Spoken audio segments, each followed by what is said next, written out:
BTC অঞ্চলৰ মেধাৱী ছাত্ৰ ছাত্ৰীক হাগ্ৰামা মহিলাৰীৰ তৰফৰ পৰা আৰ্থিক সাহায্য প্ৰদান।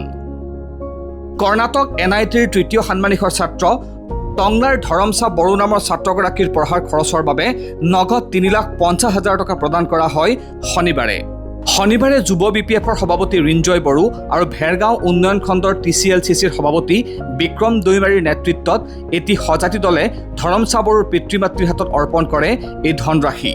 হাগ্ৰামা ছাৰে আমাৰ ধৰমচা বড়ো নামৰ এজন ছাত্ৰৰ ঘৰলৈ আমাক পঠাই দিছে আৰু লগতে 3.5 লাখ টকা ধৰমচা বড়ো যেহেতু NIT কৰি তেখেতে এটা বছৰ কমপ্লিট হ'ল, কিন্তু আৰ্থিক দুৰ্বলতাৰ কাৰণে এডমিশ্যন ল'ব পৰা নাই এই বছৰ।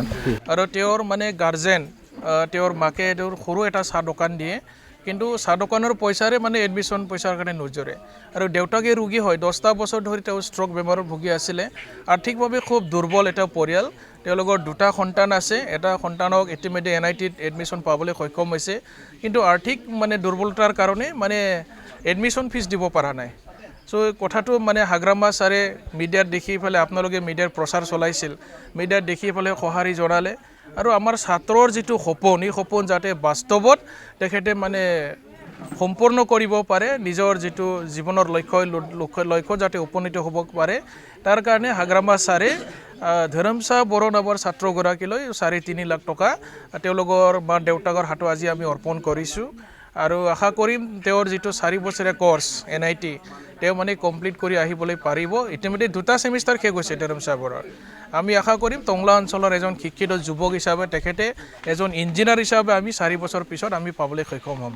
চ' এই উদ্দেশ্য লৈ পেলাই আজি ধৰমচা বড়োৰ ঘৰত আমি টংলালৈ আহিছোঁ।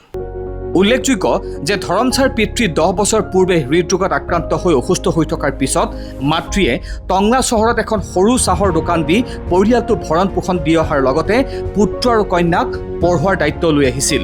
হাগ্ৰামা মহিলাৰ নেতৃত্বত এই ধনৰাশি প্ৰদান কৰাৰ বাবে মেধাৱী ছাত্ৰ ছাত্ৰীদ্বয়ৰ পিতৃ মাতৃয়ে যথেষ্ট সকাহ লাভ কৰিছে। Bureau report, the web today.